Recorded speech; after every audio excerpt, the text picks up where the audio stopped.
ગામમાં આવી શિબિર હતી અને અમે ત્યાં ગયા ગામમાં. મનોહરજી પરિવાર જે હતું ખૂબ ઉત્સાહમાં, અરે ગોવિંદ બાબા પધારશે, 3 દિવસ સુંદર વચનામૃતો થશે, બહુ આનંદ આવશે, હજારો વૈષ્ણવ લાભ લેવાના છે, બહુ આનંદ આવવાનો છે. બા એ ઘરના વડીલ હતા. ઉત્સાહમાં બધા ખૂબ ઉત્સાહમાં હતા. અચાનક બાને એક ફોન આવે છે.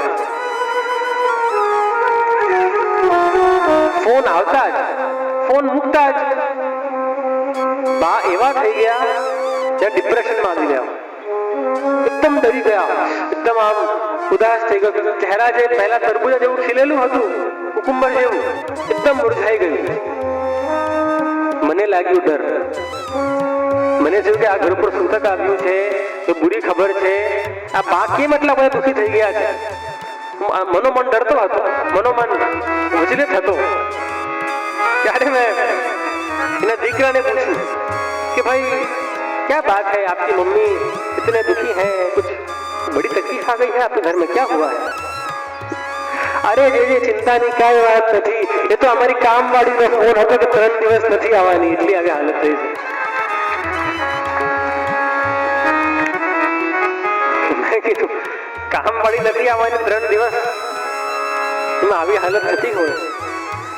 અરે આ માર્ગ છે શુરાનો, નહીં કાયરનું કામ રે. જે લોકોને નાના નાના તકલીફોથી ડર લાગતી હોય, જેને બીક લાગતી હોય, એને તો આ માર્ગમાં આવવાનું જ નહીં. અરે અમારા ભગવતીઓ તો એવા થઈ ગયા, દેશાધિપતિએ બોલાવ્યા. દેશાધિપતિને એ દીધું, ભક્તન કો કહા સ્વીકરી સો કામ, આવત જાત કનૈયા टूटी बिसर गयो हरिनाम. हे राजा अकबर, आज के बाद हमें बुलाने की हिम्मत मत करना. વિચારો કેટલી નિડરતા એમાં હતી. ફોર એક્ઝામ્પલ, હવે આજના જમાનામાં તમને દેશના વડાપ્રધાન બોલાવે, તમે એને કહી આવો, મોદીજી આગળથી બોલાવતા નહીં મને, જોઈ લઈશ તમને, કઈ વાત નહીં ને. એવી નિડરતા આપણા અષ્ટકથાઓમાં, આપણા ભગવતીઓમાં.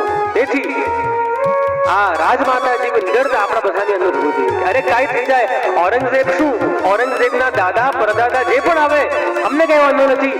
અમારા દરબારમાં જો જગતનો નાશ બિરાજશે તો કોઈના પપ્પાની તાકાત નથી કે અમારું બાળ પણ વાકું કરી શકે. શ્રીનાથજી નું જે મંદિર છે, ઝડપથી પ્રારંભ થયું છે. 6 મહિનાની અંદર એ શ્રીનાથજીનું જે મંદિર છે નિર્માણ થઈ ગયું છે. આજે પણ વૈષ્ણવો શ્રીનાથજીનું જે નિજ મંદિર છે, આજની તારીખ 5 ડિસેમ્બર 2021 ના રોજના દિવસે પણ શ્રીનાથજી જે સ્થળ પર બિરાજમાન છે એ અજબ કુંવરબાઈની કોઠડી છે. પ્રભુએ વચન આપ્યું હતું કે હું તારા ત્યાં જરૂર પધારીશ. અને એ સમયે અજબ કુંવરબાઈ 135 વર્ષના હતા. કેટલા વર્ષના? જોડતી 135 વર્ષના હતા. અને એમને જોયું છે અને કીધું છે કે વાહ લાલા, માનગી તેરે વચન નિષ્ઠ થાકું, માનગી તેરે વચન કુ, રઘુકુલ રીત સદા ચલી આઈ, પ્રાણ જાય પર વચન ન જાય. માની ગયા છે શ્રીનાથજી. હે લાલા, તું માન ગઈ. અને થોડા દિવસોમાં જ અજબ કુંવરબાઈએ પોતાનું જે શરીર હતું એ છોડ્યું છે. આ રીતે પ્રિયજનો, શ્રીનાથજી આજે નાગદરામાં બિરાજમાન છે. અને અજબ કુંવરબાઈના ઘરમાં આજ દિન સુધી શ્રીનાથજી બિરાજમાન છે. ઘણાને થાય ને વૈષ્ણવોને કે ભાઈ, જેને શ્રીનાથજીના મંદિરમાં રોજના 30 થી 40 હજાર માણસો જો આવતા હોય, વૈષ્ણવ દર્શન કરવા આવતા હોય, તો ત્યાંની વ્યવસ્થાને તો કંઈ કરવું જોઈએ કે એટલા લોકો સમાઈ શકે. જેમ સ્ટેશનોમાં, એરપોર્ટમાં કેવા મોટા મોટા દરવાજાઓ હોય કે દિવસના લાખો લોકો અંદર બહાર કરી શકે. શ્રીનાથજીનો દરવાજો તમે જુઓ, આટલો માણ 3-4 લોકો સમાય, છતાં એટલી ધક્કા મૂકીનું કારણ શું? જે ત્યાં એક વૈષ્ણવને એક દિવસ પૂછતા હતા, શ્રીનાથજી મંદિરની છે ને પ્રિયજનો, પ્રત્યેક દિવાલ, પ્રત્યેક ઈંટ, પ્રત્યેક રંગ એ પ્રભુની સ્વયંની આજ્ઞાથી થયું છે. એટલે વલ્લભકુલ ક્યારે પણ એને તોડતા નથી.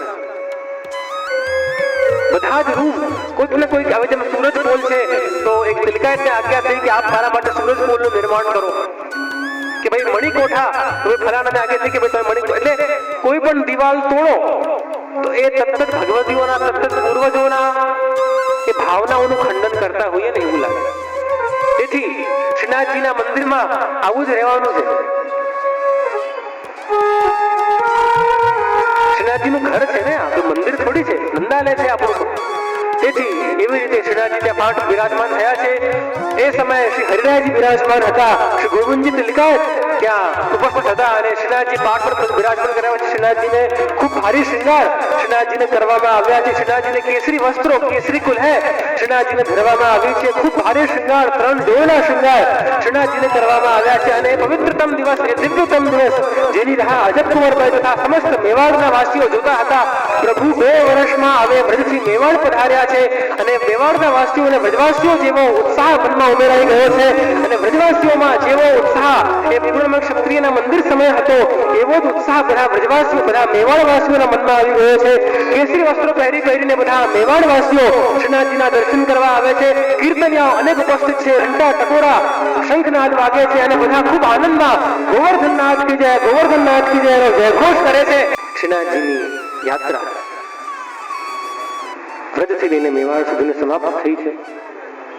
અને એવું નથી કે 300 વર્ષ પહેલા શ્રીનાથજી ચરિત્રામૃત પૂરું થઈ ગયું હોય. શ્રીનાથજી ચરિત્રામૃત ચાલતું હતું, ચાલે છે અને હંમેશા ચાલતું રહેશે. સભાની વાત નથી કરતો, પણ શ્રીનાથજીના ચરિત્રો આજે પણ અનેક એવા પ્રસંગો બની રહ્યા છે કે જેની વાત નથી. એવા ચમત્કારો આજે પણ શ્રીનાથજીના મંદિરમાં થઈ રહ્યા છે. આજે પણ સ્નાન યાત્રાના દિવસે અને ગંગા દશેરાના દિવસે કોણ જાણે ક્યાંથી જળ પધારે છે અને શ્રીનાથજીના નિજમંદિરની બધી જ દિવાળો ભીની થઈ જાય છે. આજની તારીખમાં કહું, 2 દિવસો એવા આવે છે, અનેક ચમત્કારો કરી. આ તો ખાલી એક તમને 1% આપણે ચરિત્રોનું અવગાહન કર્યું છે, પણ એટલી લીલાઓ, એટલા ચમત્કારો આજે પણ શ્રીનાથજી બતાવી રહ્યા છે કે ન પૂછો વાત. એવા રસઘન પ્રભુ, એવા શ્રીનાથજી ચરિત્રનો એક વખત લાસ્ટમાં પુનરાવર્તન કરાવી દઈશ. આપણે આ 3 દિવસોમાં શું શીખ્યા? પહેલા આપણે જોયું કે શ્રીનાથજી સ્વયંભૂ છે. ગર્ગ સંહિતામાં યેન રૂપેણ કૃષ્ણેન ધૃતો ગોવર્ધનો ગૃહી તદ્રૂપમ વિદ્યતે તત્ર રાજન શૃંગાર મંડલે. ગર્ગાચાર્યજી જેમને કૃષ્ણનું નામકરણ સંસ્કાર કર્યું છે એ વ્રજમાં બિરાજ્યા છે અને એમને ગર્ગ સંહિતા લખી છે. અને ગર્ગ સંહિતામાં તારીખ, તિથિ, વાર અને કેટલા વર્ષો પછી આ વલ્લભ શ્રીનાથજીનું પ્રાગટ્ય થવાનું છે એનું નિરૂપણ એમાં કર્યું છે. જો વૈષ્ણવ બહુ એક સમજવા જેવી વાત, આપ બધા સમજો. શ્રી વલ્લભ, શ્રી વિઠ્ઠલ, શ્રીનાથજી, પુષ્ટિ માર્ગના બધા જ તત્વો, ગિરિરાજજી હોય, યમુનાજી હોય, કેવલ એવું નથી કે આપણે બધા વૈષ્ણવો છીએ એટલે એને માનીએ છીએ. વલ્લભને ચલો સ્વાભાવિક છે કે આપણે બધા પુષ્ટિની વૈષ્ણવો છીએ એટલે આપ બધા વલ્લભને ભગવાન માનશો, પણ શું વસ્તુતઃ વલ્લભની અંદર પુરુષોત્તમત્વ રહેલું છે કે નહીં એના પર વિચાર થવો જોઈએ. એક બ્રોડ કન્સેપ્ટથી વિચાર કરવા જાઓ તો પણ ભવિષ્ય પુરાણમાં લખેલું છે, આજથી હજારો વર્ષો પહેલા વેદવ્યાસજીએ લખ્યું ભવિષ્ય પુરાણમાં, અગ્નિ રૂપો દ્વિજાચાર્યો ભવિષ્યામિ ઇહ ભૂતલે વલ્લભ અગ્નિ રૂપઃ સ્યાદ વિઠ્ઠલઃ પુરુષોત્તમઃ.